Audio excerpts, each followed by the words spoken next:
తిరుపతి మెట్లు ఎక్కేటప్పుడు దారి మధ్యలో ఒక పెద్ద హనుమంతుడి విగ్రహం ఉంటుంది. అది ఎందుకు పెట్టారో మీకు తెలుసా? 1979లో తిరుపతికి వెళ్లే మెట్ల మార్గంలోన 7వ మైలురాయి దగ్గర దట్టమైన అడవి ఉండేది. అక్కడ చీకటి అయితే చాలు, జనసంచారం ఏమీ ఉండేది కాదు.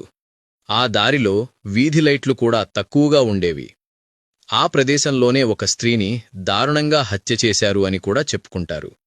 దీని కారణంగా భక్తులకి మెట్లెక్కి వెళ్లాలి అనే కోరిక ఉన్నప్పటికీ భయపడి అందరూ ఘాట్ రోడ్లోనే, బస్సులోనే ప్రయాణం చేస్తూ వెళ్లేవారు. అలా కొన్ని నెలలు గడిచిన తరువాత కాలినడకన వచ్చే భక్తుల సంఖ్య క్రమంగా తగ్గిపోతూ ఉంది.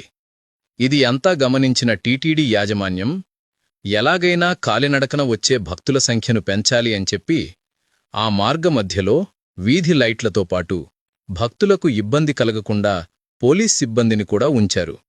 అయినా కూడా తిరుమలకు వచ్చే భక్తులు చాలా వరకు బస్సులోనే ప్రయాణం చేసి వస్తూ ఉండేవారు.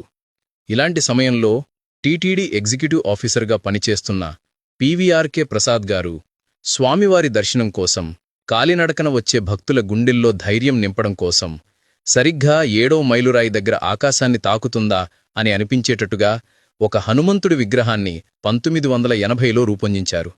మీరు ఎప్పుడైనా తిరుమలకు మెట్లెక్కే మార్గంలో ఈ విగ్రహాన్ని చూశారా? నమో వెంకటేశాయ అని కామెంట్ చేయండి. తప్పక అనుగ్రహం కలుగుతుంది. మీకు ఎటువంటి నరదిష్టి అయినా సరే తొలగి ఆ పరమశివుని అనుగ్రహం కోసం ఇప్పుడే స్క్రీన్ మీద ఉన్న బెస్ట్ క్వాలిటీ కరుంగలిమాల ఆర్డర్ చేయండి.